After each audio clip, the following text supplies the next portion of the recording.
एकै दुर्घटनाले सिङ्गो संसार खोस्यो। रुकुमकोट शोकमा अमेरिकाबाट फर्किएर आफ्नै घरको आँगनमा पाइला टेक्दा दीपक बुढाथोकीका खुट्टा मात्र होइन, सासहरू पनि भारी भएका थिए। जहाँ कहिले हाँसो गुन्जिन्थ्यो, आज त्यही रुवाईको चित्कार प्रतिध्वनित भइरहेको छ। केही दिन अघि भएको भीषण सडक दुर्घटनाले उनको जीवनमा सबैभन्दा प्रिय आधार नै खोसेर लग्यो। श्रीमती सन्तानसहित आफ्नै 6 जना परिवारको सदस्यलाई एकै पटक गुमाउनु यस्तो पीडाको न त कुनै भाषा हुन्छ न त कुनै परिभाषा। अन्तिम श्रद्धाञ्जलीका क्रममा उनी निशब्द उभिएका थिए।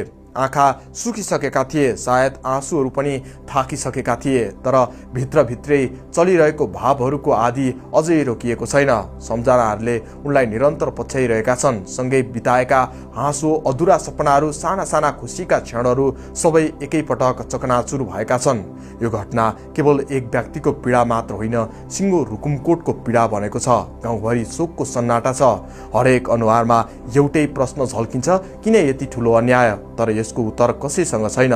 जीवनले कहिले कसरी कस्तो परीक्षा लिन्छ भन्ने अनुमान गर्न सकिँदैन। कहिलेकाहीँ त नियतिले यति कठोर मोड दिन्छ कि मान्छेले सहन सक्ने सीमा भन्दा धेरै गहिरो घाउ दिन्छ। दीपक बुढाथोकीको कथा पनि त्यस्तै एउटा निर्दयी यथार्थ बनेको छ। समयको कठोर खेल, नियतिको निर्मम निर्णय, यस्ता घटनाहरूले हामी सबैलाई एउटा गहिरो सन्देश दिन्छन्। जीवन अस्थायी छ, नाजुक छ, सास रहउन्जेल आफ्ना मान्छेलाई माया गरौँ, समय दिउँ, साथ दिउँ, किनकि भोलि के हुन्छ कसैले भन्न सक्दैन। यस दुःखद घडीमा दीपक बुढाथोकीलाई यो असह्य पीडा सहने शक्ति मिलोस्।